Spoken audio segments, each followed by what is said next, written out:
ஆதியாகமம் 10ஆம் அதிகாரம். நோவாவின் குமாரராகிய சேம், காம், யாப்பேத் என்பவர்களின் வம்ச வரலாறு. ஜல பிரளயத்துக்கு பின்பு அவர்களுக்கு குமாரர் பிறந்தார்கள். யாப்பேத்தின் குமாரர் கோமர், மாகோகு, மாதாய், யாவான், தூபால், மேசேக்கு, தீராஸ் என்பவர்கள்.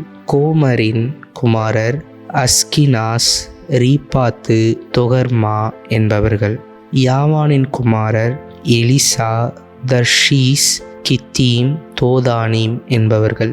இவர்களால் ஜாதிகளுடைய தீவுகள் அவனவன் பாஷையின்படியேயும் அவரவர்கள் கோத்திரத்தின்படியேயும் ஜாதியின்படியேயும் வேறு வேறு தேசங்களாய் பகுக்கப்பட்டன. காமுடைய குமாரர் கூஷ், மிஸ்ராஹீம், பூத், கானான் என்பவர்கள். கூஷுடைய குமாரர் செபா, ஆவிலா, சப்தா, ராமா, சப்திகா என்பவர்கள். ராமாவின் குமாரர் சேபா, தீதான் என்பவர்கள். கூஷ் நிம்ரோத்தை பெற்றான். இவன் பூமியிலே பராக்கிரமசாலியானான். இவன் கர்த்தருக்கு முன்பாக பலத்த வேட்டைக்காரனாய் இருந்தான். ஆகையால் கர்த்தருக்கு முன்பாக பலத்த வேட்டைக்காரனான நிம்ரோத்தை போல எனும் வழக்கு சொல் உண்டாயிற்று. ஸ்னேயர் தேசத்தில் உள்ள பாபேல், ஏரேக், அக்காத், கல்னே எனும் இடங்கள் அவன் ஆண்ட ராஜ்யத்திற்கு ஆதிஸ்தானங்கள். அந்த தேசத்திலிருந்து அசூர் புறப்பட்டு போய் நினிவேயையும் ரெகோபோத் பட்டணத்தையும் காலாகையும்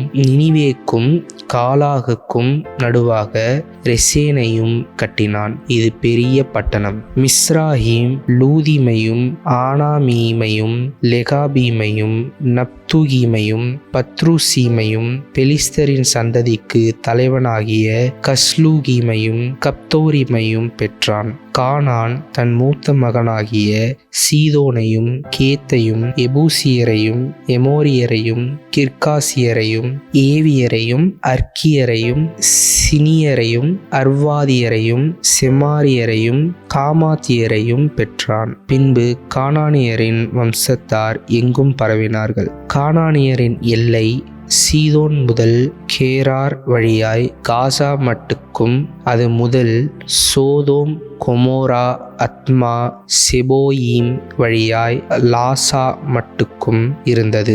இவர்கள் தங்கள் தேசங்களிலும் தங்கள் ஜாதிகளிலும் உள்ள தங்கள் வம்சங்களின் படியேயும் தங்கள் பாஷைகளின் படியேயும் காமுடைய சந்ததியார். சேமுக்கும் பிள்ளைகள் பிறந்தார்கள். அவன் ஏபேருடைய சந்ததியார். எல்லாருக்கும் தகப்பனும் மூத்தவனாகிய யாபேத்துக்கு தம்பியுமாய் இருந்தான். சேமுடைய குமாரர் ஏலாம், அசூர், அர்பக்சாத், லூத், ஆராம் என்பவர்கள். ஆராமுடைய குமாரர் ஊத்ஸ், கூல், கேத்தோர், மாஸ் என்பவர்கள். அர்பக்சாத் சாலாவை பெற்றான். சாலா ஏபேரை பெற்றான்.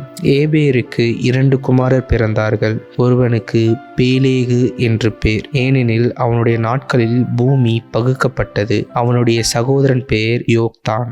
யோக்தான் அல்மோதாதையும் சாலேப்பையும் அசர்மாவேத்தையும் யோரோகாயும் ஆதோராமையும் ஊசாலையும் திக்லாவையும் ஓபாலையும் அபிமாவேலையும் சேபாவையும் ஓபீரையும் ஆவிலாவையும் யோபாபையும் பெற்றான். இவர்கள் அனைவரும் யோக்தானுடைய குமாரர். இவர்களுடைய குடியிருப்பு மேசா துவக்கி கிழக்கேயுள்ள மலையாகிய செப்பாருக்கு போகிற வழி மட்டும் இருந்தது. இவர்களே தங்கள் தேசங்களிலும் தங்கள் ஜாதிகளிலும் உள்ள தங்கள் வம்சங்களின்படியேயும் தங்கள் பாஷைகளின்படியேயும் சேமுடைய சந்ததியார். தங்கள் ஜாதிகளில் உள்ள தங்களுடைய சந்ததிகளின் படியே நோவாவுடைய குமாரரின் வம்சங்கள் இவைகளே. ஜல பிரளயத்துக்கு பின்பு இவர்களால் பூமியிலே ஜாதிகள் பிரிந்தன. கர்த்தர் தாமே இந்த வார்த்தைகளின்படி உங்களை ஆசீர்வதிப்பாராக. ஆமென்.